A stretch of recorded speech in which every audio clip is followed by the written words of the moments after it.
contest to see who gets to control the nukes, which is insane. That's pretty wild. That's pretty wild.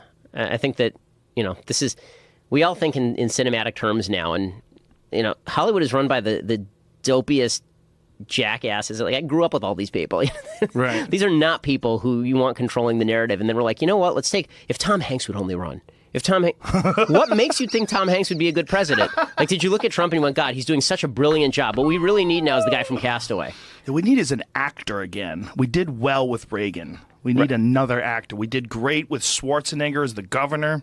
Like, at least Reagan was governor for 20 years before he was the president of the United States. I mean, like, let's put him through the ringer. I mean, Schwarzenegger proved in 8 years that he was not capable of doing anything except kind of sucking.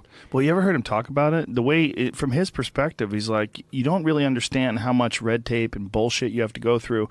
He goes, I would meet with people and they would agree with me that it's a good idea. However, they would say, my voters are never going to agree with it, so I'm going to oppose it. So even though I know you're right, there's a bunch of farmers that are going to be mad at me for doing that, so I'm not going to do that. Well, this is the other thing in politics that really drives me nuts. So there are two promises that politicians make that are complete bullshit. The first promise they make is, I'm going to go to Washington, D.C., and I'm going to get things done. No, you're not. Okay, the system is built for gridlock. It's built for gridlock. It's why we have two separate houses of Congress. It's why we have a president who can veto. It's why we have a Supreme Court that rules on cases. It's built for gridlock. It's why we have states that are supposed to be able to check the federal government. All this is in the Federalist Papers. It was built for gridlock. And some people are happy with that because that's how Trump is being sidelined at every time he tries to make something really important happen. I think we all should be happy with that because the only way things were supposed to get passed was with wide public support. Right, which is probably a good thing. We don't want the government shifting wildly and veering on its axis every 4 years or every 2 years. I like the gridlock. My big problem is that the gridlock now protects a huge system that I don't like, that's been built up over 100 years in the case of growth of government. But I like the gridlock. But that's one promise that's made, and then people are disappointed. Oh, if we get in there, we're going to repeal Obamacare. It's like, no, you're not. You're not. I mean, like, you can promise it, but now you're not going to do it because you were full of crap when you said it, and now you're not going to do it. And the gridlock is there, and it's hard to change things.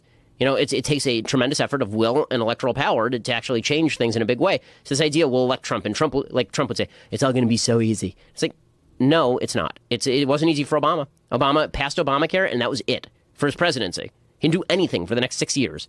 Right? Like, there were no major pieces of legislation. Nothing happened after that. He lost Congress, and that was it. Okay, so that's promise number one. The other promise is, your anger is justified. And this is the one I hate even more. And that is the idea that, in regular life, when you have kids, I have kids, when your kid is angry, the first thing you have to teach your kid is maybe you're wrong to be angry sometimes. Right? Your anger is not justified. If you want to make good human beings, you have to determine whether they are right to be angry. Is your anger correct? Politicians are in the business of justifying people's anger. Oh, you heard this about the Trump voter a lot, right? They're so angry. They're so angry. Okay, well, I'm angry too about things, but are they angry about the right things? Right, like, and Trump would say, you're right to be angry because you've lost your job in Podunk, Ohio, because it's being stolen by the Chinese or by the Mexicans or something.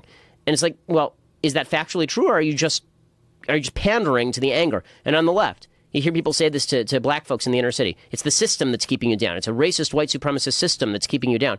Say, well, is that true, or are you just pandering to the voter? Because it's hard to tell people hard truths like you're not right to be angry, get off your ass and do something with your life. And this is true for regardless of race.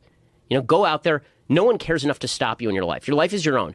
No one in the United States cares about you, wants to stop you, wants to throw obstacles up in your own way.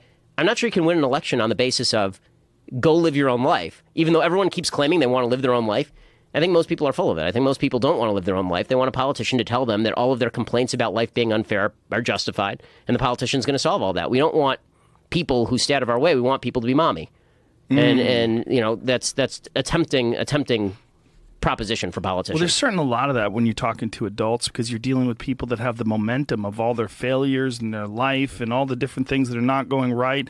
And then here they are at this moment today, right now, and they want to figure out why and why they're not on track and how to get on track. And the easiest way is to point the finger or blame someone else. And everybody has their own hand. I'm not saying that people's hands are fair and that, one person doesn't have it easy. A lot of people that have it easy. I have it easier than a lot of people, for sure. For sure. Absolutely. But the reality is there's a tremendous amount of psychological factors that go into why someone does or does not succeed, and to placate them or to play on those psychological factors as not being their own fault.